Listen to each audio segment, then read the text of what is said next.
안녕하세요. 내가 사는 주식이 미사일처럼 떡상하길 바라는 마음으로 미국 주식 살기 미사일TV입니다. 영상을 시작하기 전에 죄송하다는 말씀을 먼저 드리도록 하겠습니다.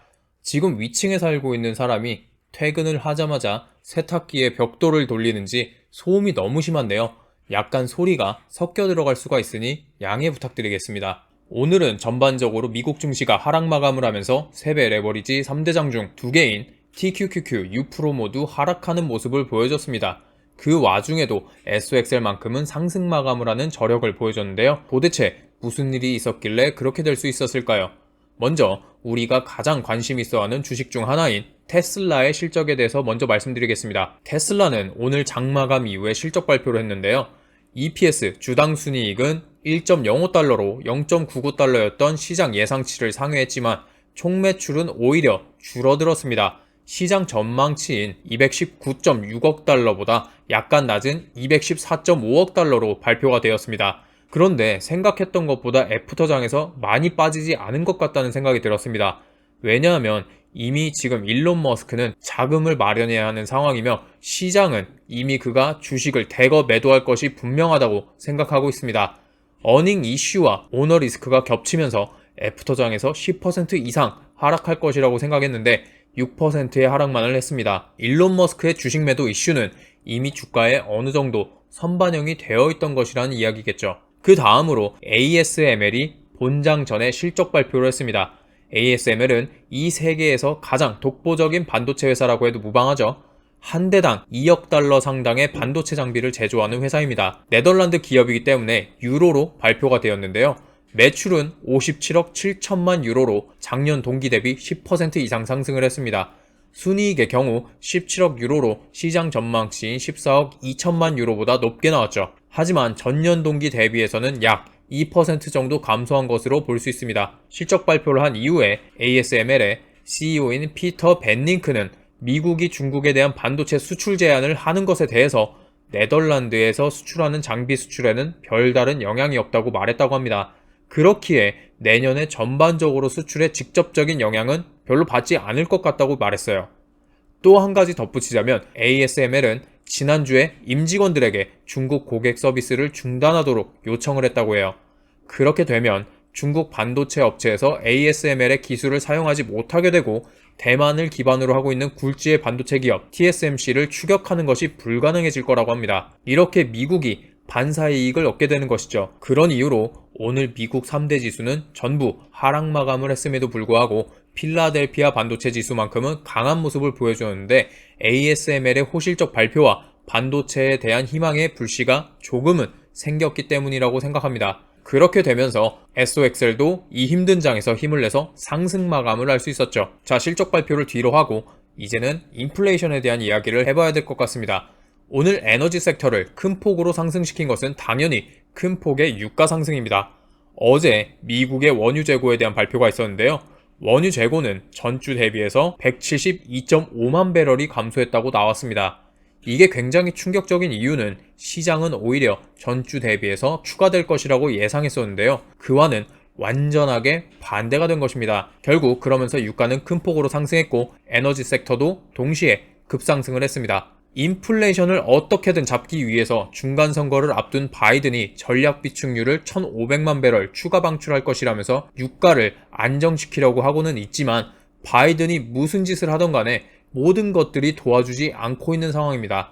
최근에는 낙태 이슈가 크게 터지면서 바이든 행정부에서 경제 이슈를 어느 정도는 덮을 수 있지 않을까 기대가 컸던 것 같지만 그 기대도 잠시 중간 선거 유권자들이 낙태 이슈보다는 경제 이슈에 더 큰 관심을 가지고 있는 것으로 나타나고 있습니다. 유가가 안정되지 않으면서 결국 인플레이션에 대한 우려는 점점 커지고 시장의 불안함을 가중시키고 있습니다. 각 기업들의 호실적으로 인해 기뻐하는 시장이지만 오늘 한 번 더 영국발 이슈로 인해서 미국 증시가 상승세를 타지 못했습니다. 영국의 트러스 총리의 한 축을 담당하던 영국 내무장관이 사임하면서 주요 장관들이 계속 경질되거나 사임하는 모습을 보여주고 있습니다. 또한 트러스 총리는 사퇴 압박을 당하고 있음에도 불구하고 자신은 싸우는 사람이라며 사퇴 압박에 정면으로 맞서고 있습니다. 자신의 정치 동반자들이 떠나고 정치 동력을 잃어가는 총리가 독불장군의 모습을 보여주면서 영국의 정치적인 불확실성이 강해지고 있는 추세입니다. 영국과 함께 유로존의 소비자 물가지수가 10% 안팎을 기록하면서 높은 인플레이션과 경기 침체에 대한 우려가 계속해서 커지고 있습니다. 그 결과 달러 인덱스에서 가장 큰 비중을 가지고 있는 유로와 세 번째 비중을 가지고 있는 영국 파운드화가 동시에 약세로 돌아서면서 달러 인덱스가 강해지는 모습을 보이고 말았습니다. 그와 함께 10년물 국채금리가 심리적 저항선이라고 하는 4% 근방에서 지속적으로 상승하고 4.13%까지 상승하면서 2008년 이후로 최대치가 되었습니다. 그로 인해서 현지 시간으로 약 1시까지 지속적으로 주식시장이 약세장을 보였는데요. 오후에 연준의 베이지북이 발표되었습니다. 베이지북은 12개 지역의 경기 동향 보고서라고 생각하시면 됩니다. 요점만 말하자면 미국 경제는 완만하게 확장을 했지만 지역별로 차이가 있다고 말했습니다. 4개 지역이 정체되고 2개 지역은 둔화세가 보인다고 하는데요. 둔화 지역은 높은 이자율, 인플레이션, 공급망 파괴에 따라서 수요가 둔화되거나 약화됐다고 합니다. 여전히 좋은 이야기는 하나도 없는 상황에 제임스 블러드 연은 총재가 한마디 했습니다. 인플레이션은 내년은 되어야 잡힐 것이고 물가를 잡기 위해서는 실업률이 상승해야 된다고 말했습니다. 그 영향 때문이었을까요? 나름 중도파였던 닐 카시카리 미네아폴리스 연은 총재가 인플레 둔화는 아무런 징조가 보이지 않고 있으니 연준은 금리를 계속해서 올려야 한다고 말했습니다. 근원 인플레이션이 해소되지 않고 인플레이션의 상승세가 멈출 때까지 금리 인상을 중단하자고 제안할 일은 없을 것이라고 못을 박았다고 합니다. 오늘 또 다른 악재는 바로 전쟁입니다. 또다시 러시아, 우크라이나의 지정학적 리스크가 강화되고 있는 모양새입니다. 역시 푸틴의 하루 이틀 전에 보였던 협상의 모습은 믿을 만한 게 못 됐습니다. 푸틴이 최근에 투표를 진행하고 흡수했던 지역에 대해서 계엄령을 선포했으며 이동 제한까지 걸어버렸습니다. 계엄령이 선포된 만큼 그 지역에 대한 방어를 더욱더 공고히 하겠다는 의지와 함께 계속해서 푸틴이 수세에 몰리고 있다는 것을 볼 수 있습니다. 러시아가 수세에 몰린다는 뜻은 세계는 전쟁의 끝이라고 받아들이지 않습니다. 오히려 세계에서 가장 위험한 나라 중 하나인 러시아가 핵카드를 만지작거릴 수 있다는 불안감으로 인해 두려워할 수가 있죠. 오늘도 역시 잠깐의 호재 제외하고는 악재만 소개하는 영상이었다고 생각합니다. 언제까지 악재만 소개할 수는 없는데 시장이 도와주질 않네요. 제가 오늘 말씀드리고 싶은 것은 지금 기업들의 호실적에 속지 말라고 말씀드리고 싶습니다. 이것은 그저 큰 착각이라고 생각해요. 일부 기업들을 제외하고 어닝 비트 혹은 어닝 서프라이즈를 낼 수 있는 이유는 올해 내내 인플레이션과 고금리로 인해서 바짝 위축된 회사들이 가이던스나 예측치를 낮게 잡았기 때문입니다.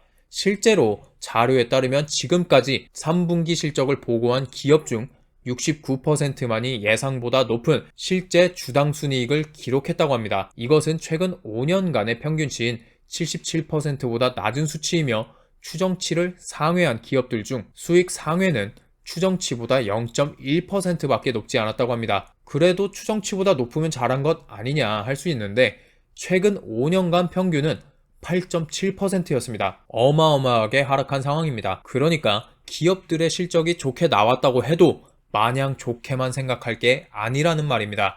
여전히 악화된 경제 속에서 기업들이 최선을 다하고는 있지만 기업들의 실적은 예전만 못한 상태라는 것입니다. 그럼에도 불구하고 이 정도의 실적에도 시장이 기뻐서 날뛸 수 있는 이유는 여태까지 주가를 많이 빼는 선반영 과정을 거쳤으며 그만큼 시장이 호재에 목이 말라 있는 상태라는 거예요. 기업들의 실적 발표로 잠깐의 반등에는 성공할 수 있을지 모르나 근본적인 문제인 인플레이션이 해결되지 않는 한 짧은 랠리 이후에 곤두박질 칠 가능성이 굉장히 큽니다. 그러니까 너무 현재의 상승에 기뻐하며 감정에 지배되지 말고 냉철하게 시장을 바라보시기 바랍니다. 오늘 영상은 여기까지 하도록 하겠습니다. 오늘 영상도 도움이 되셨다면 좋아요와 구독 그리고 알림 설정까지 부탁드리겠습니다. 감사합니다.